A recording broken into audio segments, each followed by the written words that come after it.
അങ്ങേയറ്റം അപലപനീയമായ ഒരു കാര്യമാണതെല്ലാം. എങ്ങനെയാണ് ഇത്തരത്തിൽ ചെയ്യാൻ പറ്റുന്നത് എന്ന് എത്ര ആലോചിച്ചിട്ട് മനസ്സിലാവുന്നില്ല. സംഘപരിവാർ ഹാൻഡിലുകളാണ് ഇത്തരത്തിൽ ഒരു പെൺകുട്ടിക്കെതിരായിട്ട് അങ്ങേയറ്റം മോശമായ നീചമായ വാക്കുകൾ ഉപയോഗിച്ച് ഈ തരത്തിലുള്ള പ്രതികരണങ്ങൾ നടത്തുന്നത്. സ്ത്രീകളെ പൂജിക്കണം എന്ന് പറയുന്ന ഒരു വിഭാഗത്തിൽ നിന്ന് തന്നെ കൊച്ചു പെൺകുട്ടികളോട് മോശപ്പെട്ട വാക്കുകൾ ഉപയോഗിച്ച് പ്രതികരണങ്ങൾ നടത്തുന്നത്, ആ കുട്ടി അതിനുള്ള സ്വാതന്ത്ര്യം ഉപയോഗിച്ച് ഇന്ത്യൻ ഭരണഘടന ഉറപ്പു നൽകുന്ന അവകാശങ്ങളുടെ അടിത്തറയിൽ നിന്നുകൊണ്ട് അതിൽ പ്രതികരണം നടത്തി എന്നുള്ളതാണ്. നിങ്ങൾക്ക് പ്രതികരിക്കാൻ പോലും അവകാശമില്ല എന്നും ഞങ്ങളെ വിമർശിക്കാൻ പോലും അവകാശമില്ല എന്നും പറയുമ്പോൾ ഭരണഘടന ഉറപ്പു നൽകുന്ന ഒരു സ്വാതന്ത്ര്യവും അവകാശവും നിങ്ങൾക്കില്ലെന്നാണ് പറയുന്നതെല്ലാം. എന്തുകൊണ്ടാണ് അങ്ങനെ ഇല്ലാതായി തീരുന്നതെല്ലാം? ആ അവകാശത്തിന്റെ അടിസ്ഥാനത്തിൽ നിന്നുകൊണ്ടാണ് ഈ ഓരോ രാഷ്ട്രീയ പാർട്ടികളും BJPയുടെ ആളുകൾ അടക്കമുള്ളവർ അവരുടേതായ അഭിപ്രായങ്ങൾ നാടെമ്പാടും പറഞ്ഞത്.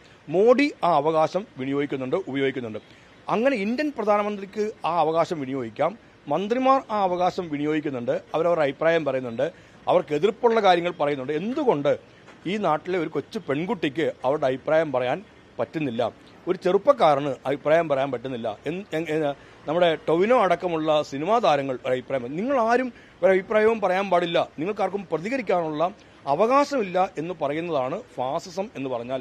അപ്പോൾ നമ്മുടെ നാട്ടിലേക്ക്, നമ്മുടെ അടുത്തേക്ക് തന്നെ ഫാസിസം എത്തിയെന്നുള്ളതാണ് കാണണ്ടല്ലേ. ഇവരുടെ എല്ലാം പുറം ഓടിക്കവർ പറയുന്ന ഹിന്ദുത്വവും ദേശീയതയും എല്ലാം അങ്ങേയറ്റം കാപട്യമാണെന്നും എതിർ ശബ്ദങ്ങൾ ഉണ്ടാവാനേ പാടില്ല എന്നും അതൊരു ഫാസിസ്റ്റ് രീതിയിലാണ് നിൽക്കുന്നതെന്നുമാണ് പറയുന്നത്. അതുകൊണ്ട് ഞങ്ങളൊക്കെ തീർത്തു പറയുന്നു, വിസ്മയെപ്പോലുള്ള പെൺകുട്ടികൾ അഭിപ്രായം തൻ്റെ ഇടത്തോടുകൂടി പറയുന്നതിനെ ഞാൻ സ്വാഗതം ചെയ്യുന്നു. നാളെ ചിലപ്പോൾ ഞങ്ങൾക്കും എതിരായിട്ട് ചിലപ്പോൾ പറഞ്ഞേക്കാം.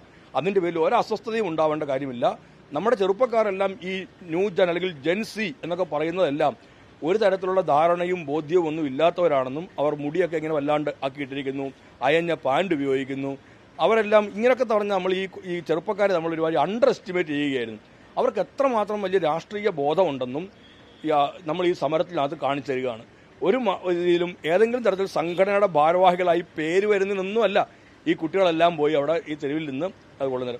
പഞ്ചായത്ത് മെമ്പർ ആവണമെന്നുള്ള ആഗ്രഹം പോലും മനസ്സിൽ വെച്ചോണ്ടല്ല ഈ കുട്ടികളെല്ലാം ഡൽഹിയിൽ ഈ സമരം നടത്തുന്നു പറയുമ്പോഴാണ് എത്രയോ ഉയരങ്ങളിലാണ് ഈ ചെറുപ്പക്കാർ നിൽക്കുന്നതെന്ന് നമുക്ക്. ആ കൂട്ടത്തിലാണ് ഞാൻ വിസ്മയ മോഹൻലാലിനെയും കാണുന്നത്. ഏതെങ്കിലും തരത്തിലുള്ള ഒരു സംഘടനയുടെയോ സ്ഥാനത്തേക്ക് എത്താൻ വേണ്ടിയല്ല, തൻ്റെ അഭിപ്രായം അത് തുറന്നു പറയുന്നു. അതിന് പിന്തുണയും പിൻബലവും കൊടുക്കേണ്ടത് സമൂഹത്തിന് അത്യാവശ്യമാണ്. അല്ലെങ്കിൽ ജനാധിപത്യമായിരിക്കും നമ്മുടെ സമൂഹത്തിൽ നിന്ന് ഇല്ലാണ്ടായി പോകുന്നത്. അതുകൊണ്ട് ഞാൻ ആ കുഞ്ഞിനൊപ്പമാണ്, ആ മോൾക്കൊപ്പമാണ്.